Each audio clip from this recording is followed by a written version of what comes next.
Bebang, ang saya pala gumawa ng tinapay. Nakaka-relax.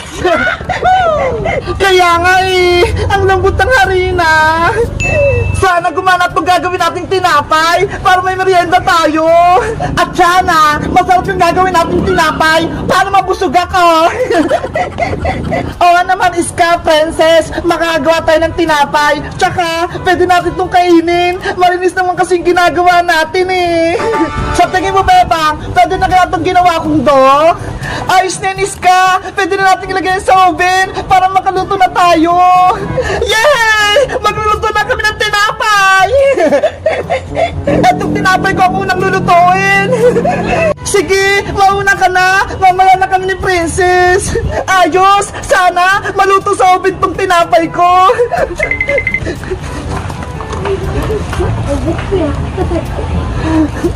Ilang minuto maluluto yan, Iska. Sakitan to, Princess. Kapag tumunog na yung oven, ibig sabihin, luto na. Ganun ba? Hindi ko alam Ayun! Tumunog na! Luto na yung tinapay! Buksan mo na, Iska! Daan-daan ka lang para hindi ka mapasok! Wow! Laging tinapay nga! Umansa at naluto! Ang galing! May tinapay na si Iska! Nakakatakam naman! Bebang! Ikaw na yung sunod! Lutuin mo na yung tinapay mo! Okay! Ako naman!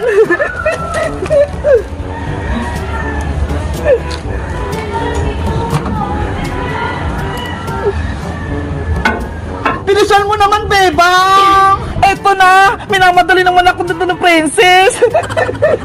Sana maluto tong tinapay ko! Sigurado, maganda din yung tinapay mo, Bebang! Ayan! Nagsisimula lang magluto yung oven! Ano, Bebang? Luto na ba yung tinapay mo? Tignan mo! Nagmamadali ka naman, Princess! Wait lang! Para maluto ng maayos yung tinapay ko! Ayan na!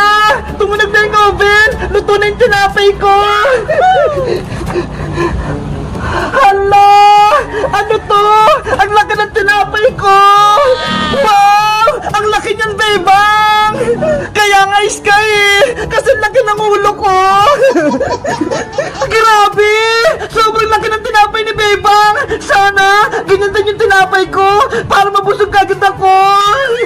Ang saya ko! Ang laki-laki ng tinapay ko! Bebang! Ako na magluluto ng tinapay ko! Umalis ka na dyan sa oven! Tinapay ko! Dapat malaki ka rin Mas malaki pa kay Bebang!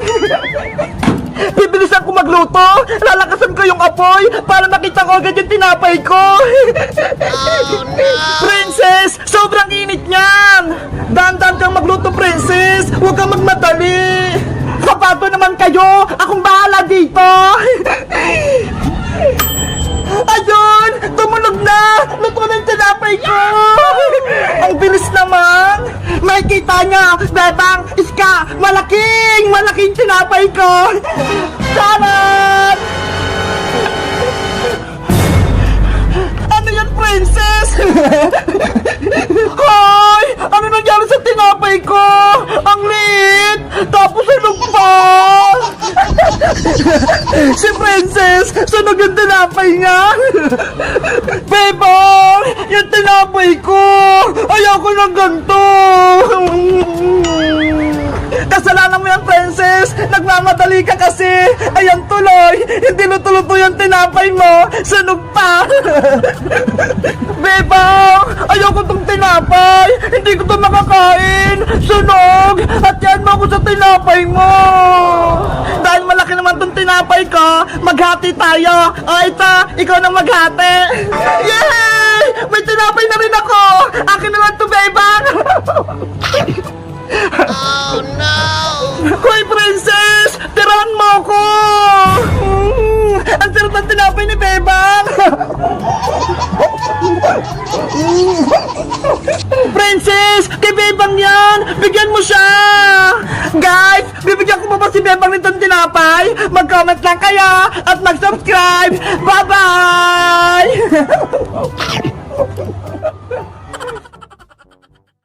Bebang! Lumabas ka dyan! May kasalanan ka kay Bayang! Lagot! Hindi pa rin umalis sa aling bruha! Pati si Boyong! Hoy Bebang! Magpakita ka sa amin! Hanapin mo kami! Boyong anak! Huwag ka nang umiyak! Sisiguraduhin ko, makakaganti tayo kay Bebang dahil sa ginawa niya sa'yo! Nay! Lalong lumala yung black eye ko! Tignan mo! Ang itim-itim na! Naku! Kawawa naman si Boyong ko!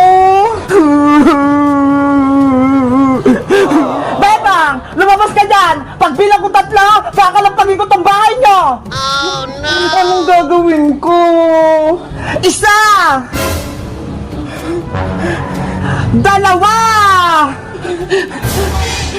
Aling bruha! Tama na po! Ayoko po ng gulo!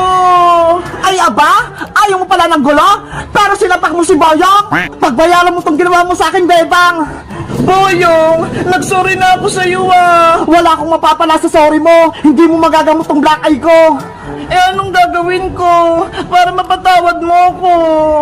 Lumabas ka dyan para lalagyan din kita ng black eye! Ano? Black eye? Hindi pwede! Lumabas ka dyan, Bebang! Pagbayaran mo yung ginawa mo kay Boyong! Pero aring bruha, dito lang po ako sa bahay! Ayoko pong lumapit sa inyo! Nay! Palabasin niyo po si Bebang! Hindi kami alis dito hanggat hindi ka lumalabas, Bebang! Kapag hindi po kayo alis dyan, aling bruha, tatawag po ako ng tanod! Ay aba, may gana ka pang tumawag ng barangay tanod? Ikaw na nga tong sumapa kay Boyong? Sige, tumawag ka ng tanod, Bebang, para ikaw yung ipakukulong namin. Ayaw nga no, ako yung huli ng barangay tanod. Iisa lang yung pwedeng mangyari, Bebang. Lalabas ka dyan o ipapahuli kita sa barangay tanod. Anong gagawin ko? Wala pa naman si nanay. Bilis na! Lumabas ka na dyan! Ayoko po, aling bruha! Babantayan ka namin dito! Gusto ko, makatikim ka rin ito! Ayaw mo talaga akong tigilan, Bayang! Nagsorry naman ako sa'yo Bebang! Bebang! Nay! Si Princess! Paparating! May kasalanan din yan sa akin!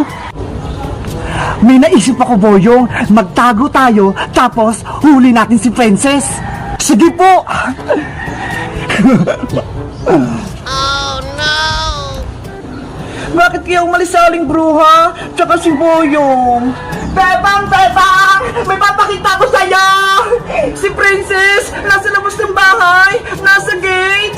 Bebang! Perfect din ako sa exam teacher! Tingnan mo! Princess! Umalis ka dyan! Bakit? Hindi ka ba masaya? Perfect ako sa exam? Hindi sa ganon! Pero baka merong masamang mangyari sa'yo! Ano naman yon? Si Boyong, magiganti siya sa atin! Nagsumbong siya kay aling bruha! Ha? Si Boyong Butike? Nagsumbong sa pangit na kay aling bruha? Ay aba! Inasar pa ako nitong bungenge na to! Nay! Ngayon na po! Huli niyo na po si Princess! Lagot ka ngayon! Princess! Sa likod mo! Huli ka, Princess! Ah! May bruha! Princess! Hanggat hindi ka lalabas dyan sa bahay niyo, Bebang, kukunin namin si Princess! Pataban mo ako, aling bruha! Tara na, Princess! Sumama ka sa akin! Bebang! Tulong! Oh no! Kay Princess na lang akong magigante! Guys, si Princess, hinuli niya aling bruha. Anong gagawin ko? Mag-comment lang kayo para sa part 4. Bye-bye! Surprise! Happy Mother's Day, Nanay! May handa kami sa inyo, ate! Wow! Ano yan, Bebang? Pagkain niya na! Princess! Ikaw yung nasa labas? Ano ba yan? Akala ko si nanay na! Ate Barbara, ihanda ko na tong surprise natin kay nanay. Gagawa ko ng mini cupcake. Beba, bilisan mo dyan. Baka pauwi na si nanay. Oo ate, basta magbantay ka lang dyan sa pintuan Baka paparating na kasi si nanay. Okay, sabihan kita kapag nandiyan na si nanay. Dahil Mother's Day ngayon, susurpresahin namin si nanay. Bumili ako ng cupcake, lalagyan ko siya ng design para matuwa siya. Sana maganda yung magawa ko para matuwa si nanay. Ang una kong gagawin, bubuksan ko itong mga mamon. Ito yung gagawin kong cake.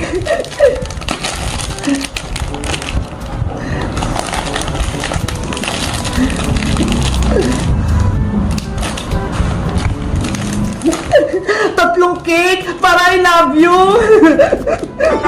Gawin mo na nga patebang para I love you, nanay. Ayaw nga, no. Sige, Ate Barbara. Apo tayong gagawin kong mini cupcake. Ayan, okay na sila. I love you, nanay. Maglalagay na ako ng design. Itong lipstick muna yung lalagay ko.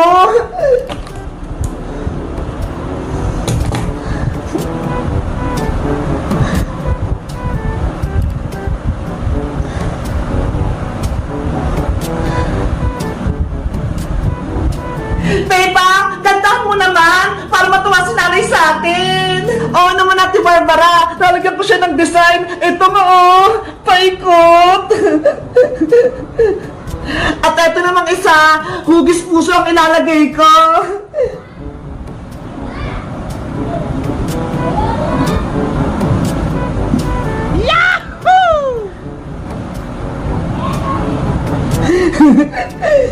Ito namang isa.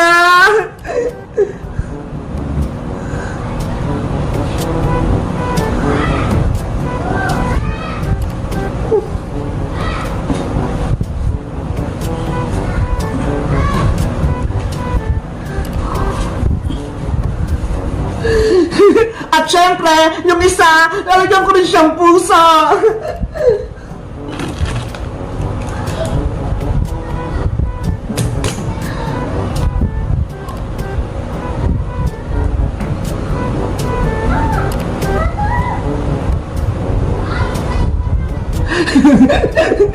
Hala, para namang hindi heart. Mukhang maganda yung tebang. May puso-puso. Syempre naman, Ate Barbara, mahal tayo ni nanay. Tsaka, mahal din natin si nanay. Kaya, hugis puso yung nilagay ko. Love na love ko rin si nanay. Kasi, inaalagaan niya tayong mabuti.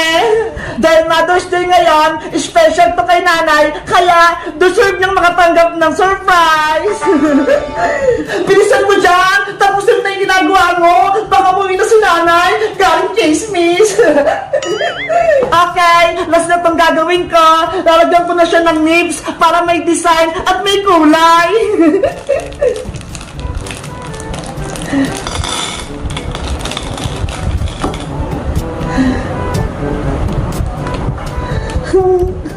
Ang ganda! Datamihan ko para makulay na makulay.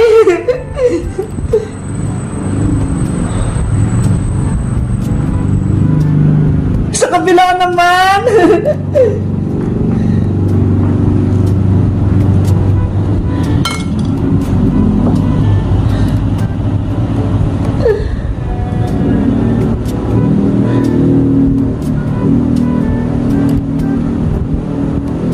Ayan!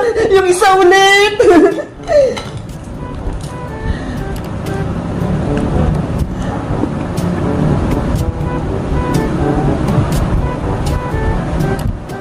Wow! Ayan! Last na lang tong isa!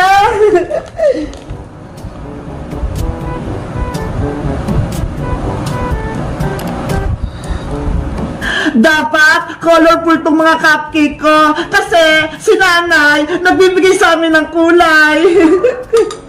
Ayan!